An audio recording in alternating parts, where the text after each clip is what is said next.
Just how far can a hero fall? In the hands of writer Ed Brubaker and artist Michael Lark, we're about to find out. Over the last several years, I covered Brian Michael Bendis' Daredevil run, a story that saw Matt Murdock on a path of self-destruction that inevitably found the hero of Hell's Kitchen locked up in Rikers Island prison for his obstruction of justice. And this is where Ed Brubaker's run begins. But if you think being in prison and surrounded by the countless criminals he's helped put away is a bad place for Daredevil to be in, things will only get worse from here.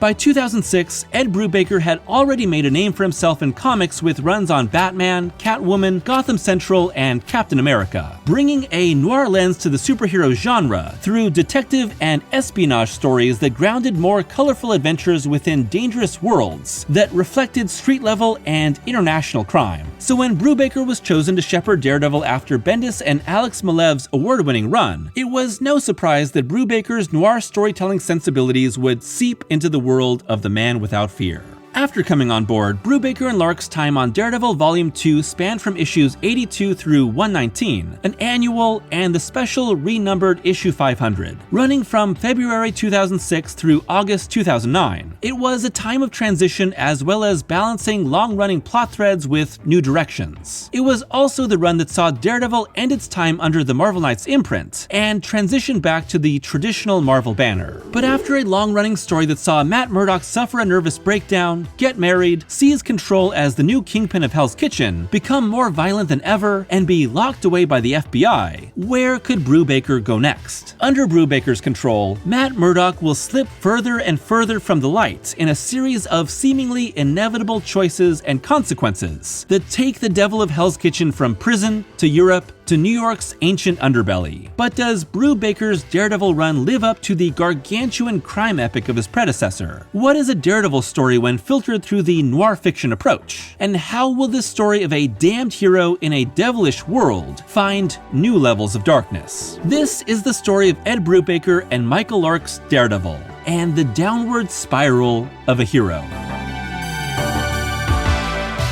Even in the bright, adventurous early days of the character, Daredevil's stories have always had a smaller scope than his contemporary Marvel heroes. He's someone that's defined by his connection to the Hell's Kitchen neighborhood of New York, and even when fighting someone like Electro or the Hulk, it's usually in the context of a smaller, real-world location. Daredevil's usage of real-world aesthetics and crime that was more drug deals and human trafficking, and less world domination and spandex really took hold during Bendis' Marvel Knights run, and it's within this context that the majority of Brubaker's run is placed. Matt Murdock finds himself locked in Rikers Island, a real-world jail just made bigger and more dangerous with its supervillain prisoners. Daredevil travels across Europe, with only the most extravagant locations playing host to his adventures. A crime wave of realistic robberies sweep Hell's Kitchen, but are propelled by a new drug that sparks ultra-violent impulses. Brubaker is focused on small, intimate violence that ripples through the lives of his characters, but with a comic book flair that acts as the cause. And then there's The Hand. But we'll get to the undead ninjas and their unbalancing of Brubaker's focus later. Right from the start, Brubaker is using these real-world threats to put even more pressure on Matt's mind. There's no better mission statement for Brubaker's brutal testing of Daredevil than the opening arc of The Devil in Cell Block D. And there's a reason why this creative team's first story is usually held up as their best. Marked for death by the many enemies around him, trying to keep his plausible deniability of being Daredevil intact, and with the situation only growing worse with every issue, Cell Block D is the perfect example of how you test the mental fortitude and morality of a very fallible hero without breaking them. By the time Rikers inevitably explodes into a riot, forcing Matt to team up with fellow inmates Kingpin and Bullseye, you realize that Brubaker is intent on making his hero compromise his morals for the sake of his own survival. And while Chip Zdarsky would later revisit the idea of Daredevil behind bars, this story of Murdock's downward spiral still feels fresh. But once Matt is out of jail, escaping with the help of the Punisher of all people, another touchstone of Matt's moral compromise, and eventually exonerated, Brubaker's run can't help but feel like it's still working in the shadow of Bendis' stories. One of the reasons I love Daredevil and why I can keep making video after video on the character is because every creative team's run takes the central aspects of the Man Without Fear and filters them through a unique lens. Bright and swashbuckling, dark and contemplative, political and unconventional. Every writer's run feels like they're taking up the challenge of putting their name alongside some of the all-time greats and making their own unique mark. So what I find to be one of the biggest weaknesses of Brubaker's run is that it is extremely dependent on Bendis' time on the title to fill in the gaps of characterization that inform its character's actions. While it's great that Brubaker doesn't throw away the character growth and faults that his predecessor spent so much of his run developing,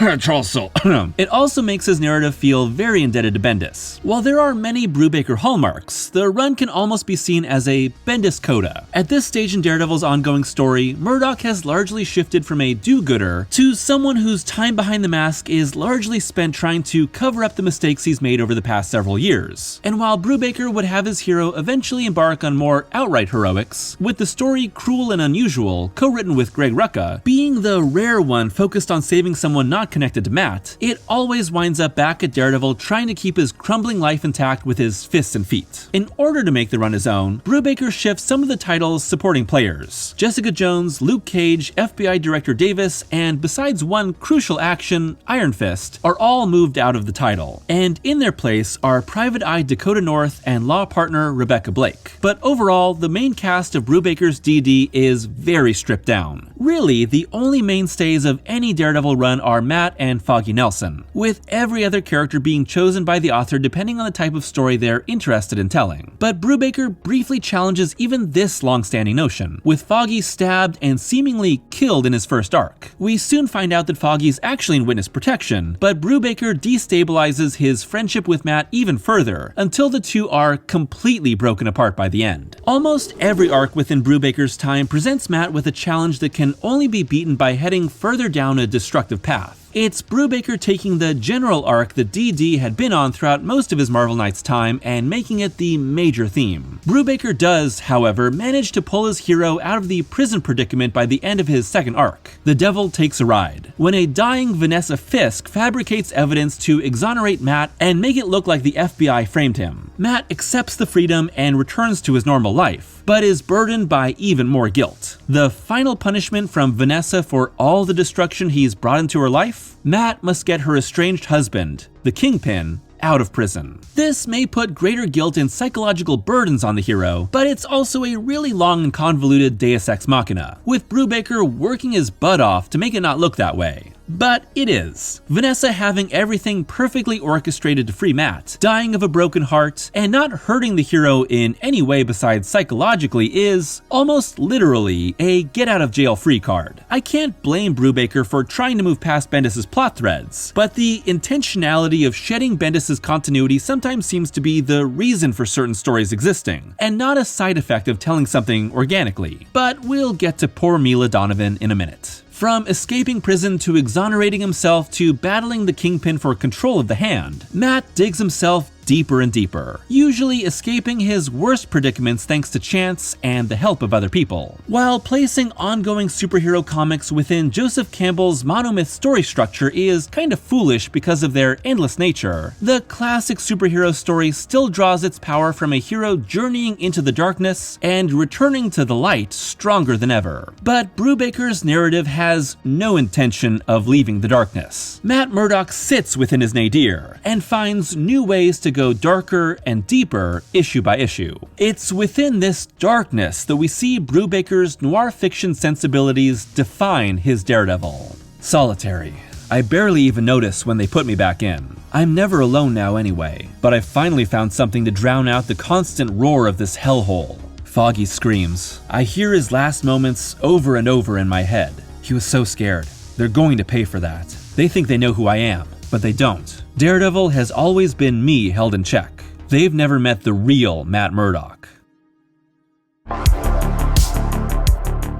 Brubaker is a noir writer first and foremost as a creator, someone very focused on detective stories and street-level mystery. That's immediately at play in these first two stories, but it informs every arc's story structure. Given that Daredevil is often focused on fighting real-world crime in a grounded power structure of mob bosses, cops, journalists, and the bystanders sucked into their webs, it's strange that the noir approach is rarely used within these comics. As a subgenre of crime fiction, noir is usually propelled by a central mystery and the flawed protagonist searching for answers. Typically, that protagonist is an anti-hero detective, like Dashiell Hammett's Sam Spade or Raymond Chandler's Philip Marlowe. But anyone forced to navigate a mysterious web of sex and death to solve a crime can be a noir protagonist. And this is the role that Brubaker places Daredevil in, as the superhero action typically comes in service of the search for clues. The Devil in Cell Block D is propelled by Matt's search for Foggy's killer. The Devil Takes a Ride features a classic femme fatale with a superpowered twist in the form of Lily Luca. Without Fear sets up Daredevil's battle with Mr. Fear as a game of wits and clues more than a physical power struggle. Even the Mila-centric Our Love Story owes more to classic pulp romance than your typical superhero comic. I feel like I'm just getting to the good stuff in some ways, Brubaker said in the midst of his run. The first year of the book, it looked like the pendulum was swinging back the other way and Matt Murdock was taking back everything that was taken from him. The second year was about how, after all he's been through, he can't just hit the reset button. It was kind of a meta commentary on how there's no such thing as a reset button. Brubaker's noir perspective informs both the shape of these stories, mostly mysteries that set up several questions at the start of an arc and force Matt to unravel them, and the way his exposition is provided, echoing the classic noir structure and falling in line with a lot of Brubaker's later work, most specifically Criminal, which would start while Brubaker was still working on DD. Criminal and its many stories is truly Brubaker's noir masterpiece. Here, the tangled web of lives that perpetuate and are broken by cycles of violence feel like Brubaker and co-creator Sean Phillips have crystallized the type of stories they truly want to tell. The author's time on Daredevil is great, there's no doubt about that, but I can't help but feel like he's at his strongest when the superhero elements are in the background and the detective work and personal drama are in the foreground. No doubt Brubaker felt this too. Besides his stop-and-start Captain America stories, he'd be done with superheroes by the early 2010s and has focused on as many different flavors of independent noir comics, largely done with Sean Phillips, ever since. Bendis and Milev's time on Daredevil was so focused on stripping Daredevil down to a more real-world crime story that his heroes and villains rarely wore their traditional costumes. That's less so in Brubaker's non-Marvel Knights stories, where Matt is constantly jumping in and out of costume, and although there are very few traditional superheroes found here, the ones we see are very happy to don the spandex. When it comes to portraying a world of urban crime that is both realistic in its aesthetics and willing to dip into the superhero side, Michael Lark provides a grit and grime that's necessary.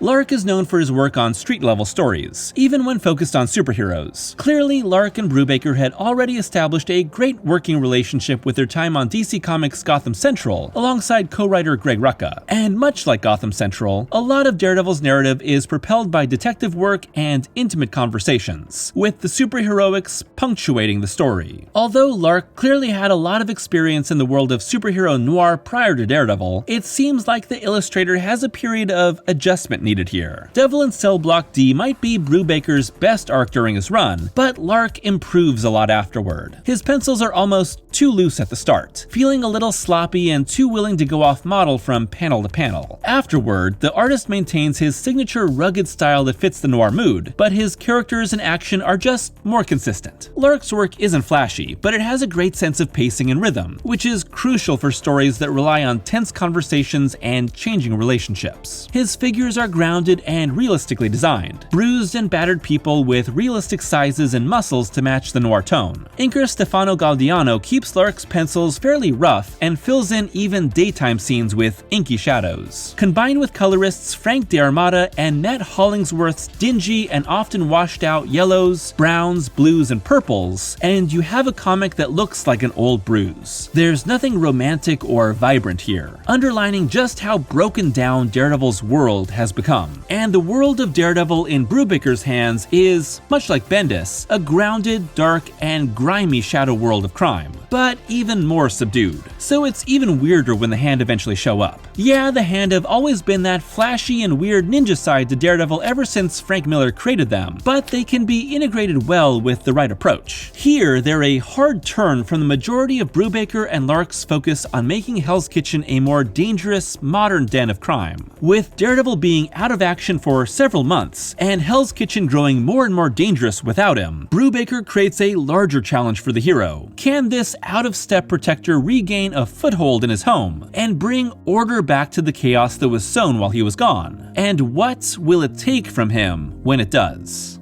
Hey, what the hell are you doing? What is that? I need you to understand something, Ox. I need you to understand that lines have been crossed. People I care about have been targeted. So I need you to understand this. I will do whatever it takes to find Mr. Fear. Whatever it takes.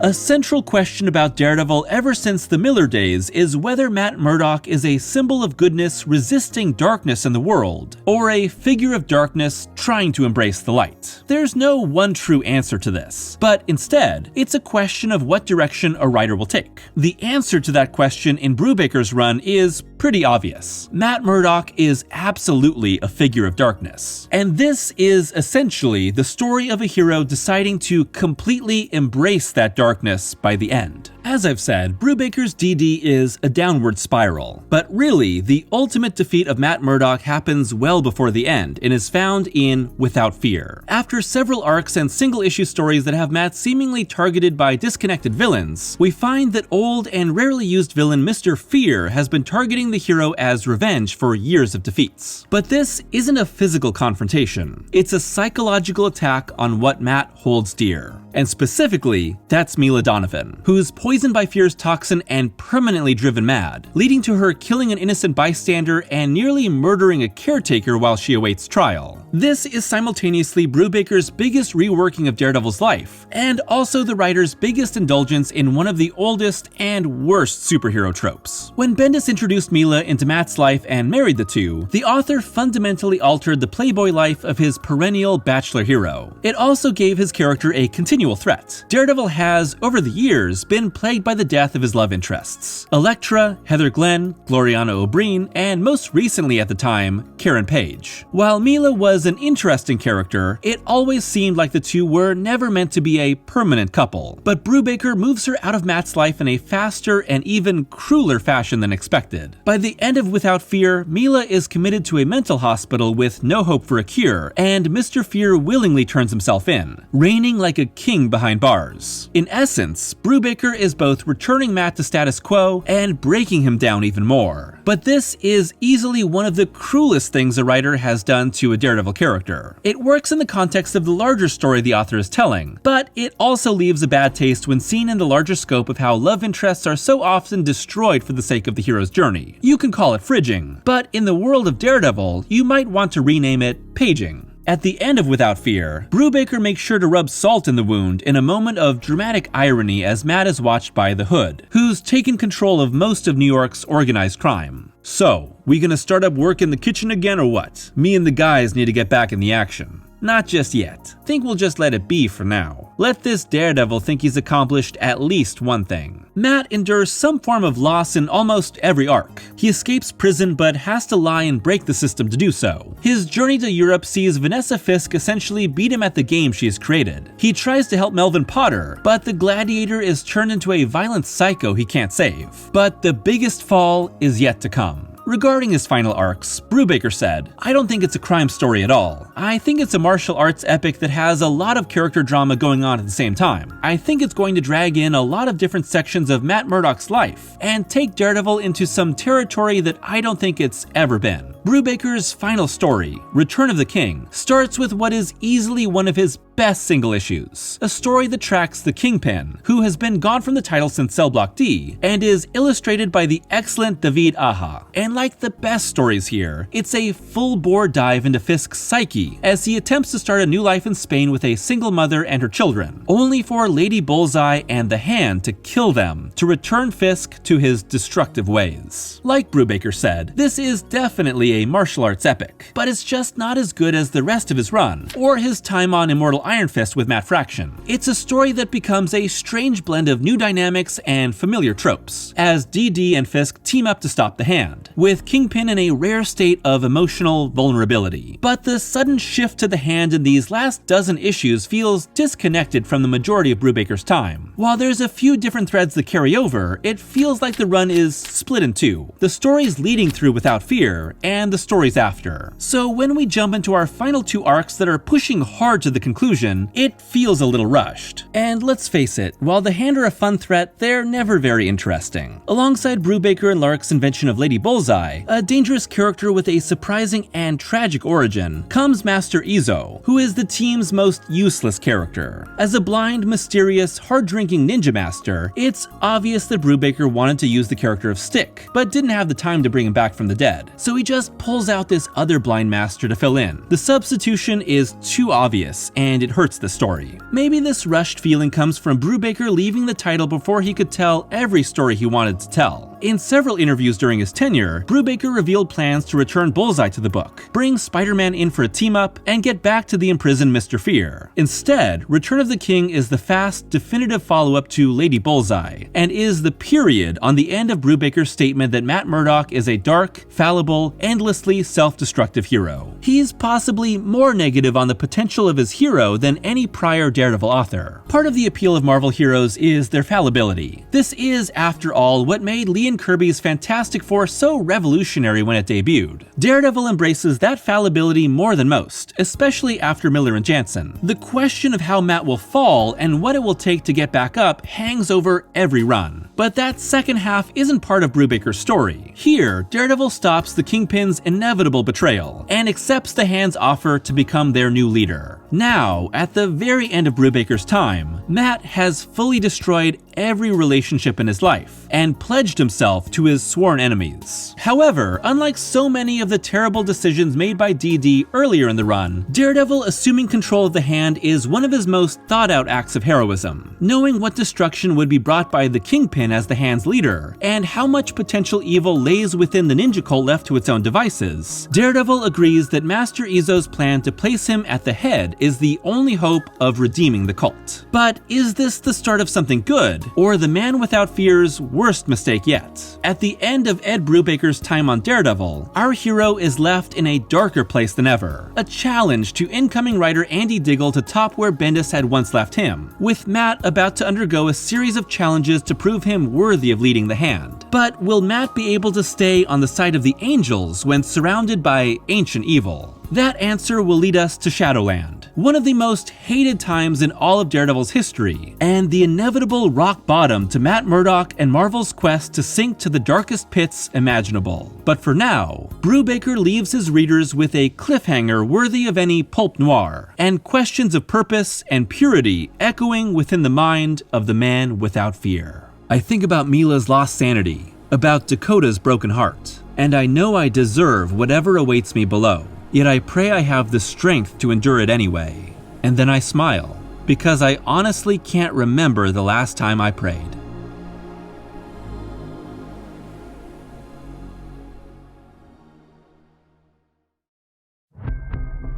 Thanks for watching today's video, and happy Darecember. Yes, it's the first week of my annual month-long deep dive into Daredevil. And to start off, I figured it would be great to follow up on my two previous videos on Brian Michael Bendis' run with a video focused on Ed Brubaker's time on the title. As you can tell from my video, I have some mixed feelings about Brubaker's Daredevil run, but overall, I think it's a very solid entry into the character's history. As I've mentioned, I think Devil in Cell Block D is an amazing story, and I think that it stands up to any of the great Daredevil comics. I'm also a really big Ed Brubaker fan in general. I've talked about his Captain America run in videos before, and I would really like to talk about Criminal sometime, including all of the different miniseries, ongoing series, and one-shot graphic novels. I think Criminal is one of the best modern comics, so I just had to mention it here during my video. I would love to hear your thoughts on Ed Brubaker's time on the title and its effects on Daredevil for both the good and bad. Obviously, we're eventually going to get to Shadowland, but it's not going to be this year. And when the time comes comes for Shadowland, that will be a very interesting topic to cover. I'd also like to know what you'd like to have covered throughout December. There's a lot of great videos coming your way, and I'm very excited for this month. It's the happiest time of year. I'd also like to give a big thank you to my patrons for their continued support, and if you'd like to be a patron, it's only $1 a month for early access to every video and exclusive Patreon audio-only reviews. For December, I am going to be doing a special Patreon-only Daredevil review every week, and that's going to cover a wide variety of Daredevil stories that I've never talked about in a video. So until next week for our next installment in December, I hope that you're all doing well, taking care of yourselves, and watching out for one another. Happy December!